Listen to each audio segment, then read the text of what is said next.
За сайн байцгаана. Өнөөдрийн бичлэгээр хэрхэн Apple ID нээх талаар бичлэг хүргэж байна. Хүмүүс нөөн гэсэн сонголт гарч ирэхгүй байна. Яаж нээх вэ гэсэн олон хүсэлт явуулсан байлаа. Тэгээ хамгийн эхэлж Apple ID нээхдээ бол iTunes руу орно. Энийг утасны iTunes байсан ч болно.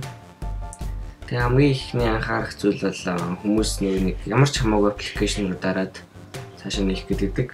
Тэгж болохгүй. Хамгийн гол нь үнэгүй аппликейшнээр орох хэрэгтэй. Ингээд Clash of Clans гэдэг үнэгүй аппликейшн энэ дээр get гэдэг дарахаар create Apple ID гэхээр одоо ингээд яг ингэсэн тохиолдолд known гэсэн хэсэг гарч ирнэ. Хэрэв үнэтэй аппликейшнээр цаашаа явсан бол гарч ирдэггүй байгаа.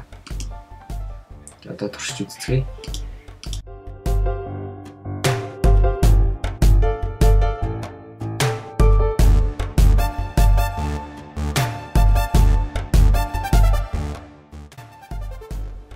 За одоо ингэж үнэгүй аппликейшнээр орохоор known гэсэн сонголт гарч ирж байна. Ингээд цааш нь нэгээ бичээд ингээд цаашаа үнэгүй Apple ID нээх боломжтой байгаа. Мөн өөр арга бол бас байгаа. Энэ гэхийн тулд ID zig apple.com гэдэг сайтаар нээж болно. Энэ сайт руу Apple-ийн сайт руу ороод create Apple ID гэдэг энэ дээр нь шууд ингээд бүгдийг бүглөөд орчхоор ямар ч тийм known гэсэн сонголт Монголд кредит карт асуухгүйгээр нээх боломжтой.